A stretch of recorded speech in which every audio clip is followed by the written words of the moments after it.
नमो नमः मित्रों। आज हम पढ़ने वाले हैं बिहार बोर्ड क्लास 6। विषय है हमारा इतिहास। किताब का नाम है अतीत से वर्तमान। अतीत का अर्थ होता है पुराना समय, जबकि वर्तमान का अर्थ होता है अभी का समय, यानी पुराना समय से अभी के समय के बारे में पढ़ने वाले हैं। तो हम सबसे पहले अध्याय को पढ़ेंगे जिसका नाम है हमारा अतीत। हमारा अतीत। तो हम ये पहले जानते हैं कि इतिहास आखिर क्यों पढ़ें, क्यों पढ़ना ज़रूरी है इतिहास को।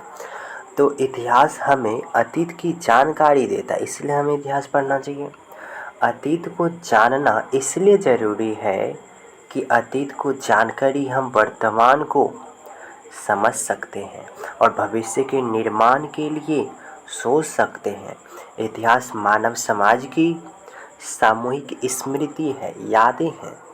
यदि कोई समाज अपने इतिहास को नहीं जानता है तो उसकी हालत वैसी ही है जैसे किसी ऐसे व्यक्ति जिसकी याददाश्त गुम हो चुकी है।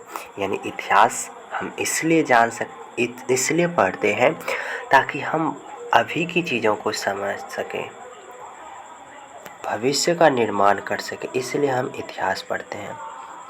अब बात ये आया कि इतिहास हम किसे बोलेंगे। तो इतिहास का संबंध है अतीत से। और अतीत में भी कौन सा अतीत, इसके बारे में जानते हैं। इतिहास का संबंध अतीत मतलब पुराने समय, अतीत के उस समय से है, उस काल से है जिसके बारे में हमें लिखित साक्ष्य भी मिलते हैं, उसे हम इतिहास कहेंगे। यानी इतिहास का संबंध अतीत के उस काल से है जिसके बारे में हमें लिखित साक्ष्य मिलते हैं। तो अतीत का वह भी काल होगा जिसके बारे में लिखा नहीं गया होगा, तो उसे क्या बोलेंगे? उसे बोलेंगे पूर्व ऐतिहासिक काल।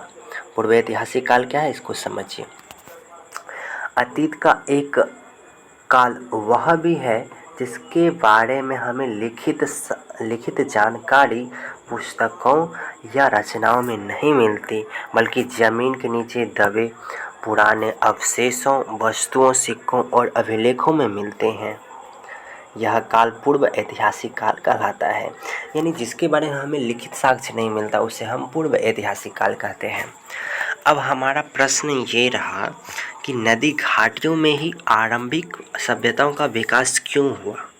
आप सोच के देखो, आखिर लोग नदी के बगल में नदी घाटी मतलब क्या हो, नदी के किनारे वाले जगह को नदी घाटी बोलते हैं। तो आखिर लोग नदी के समीप ही रहना क्यों पसंद किए, आखिर वहीं पर सभ्यता का विकास क्यों हुआ होगा। आप सोच के देखो, पहला तो ये, वहाँ आपको पानी मिल जाएगा, खाने के लिए मछली मिल जाएगा, और रहने के लिए खेती करने के लिए आपको उर्वर मिट्टी मिल जाएगा।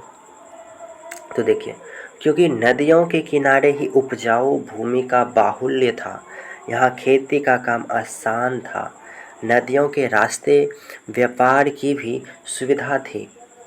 ऐसी ही अनेक परिस्थितियों सभ्यता के विकास में सहायक होती है।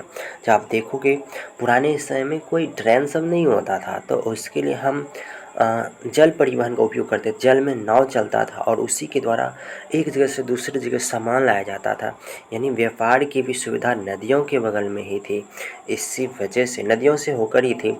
इसी वजह से नदी घाटियों में ही आरंभिक सभ्यताओं का विकास हुआ। तो ये चैप्टर हो जाता है समाप्त। हम अगले वीडियो में अगला चैप्टर को जानेंगे।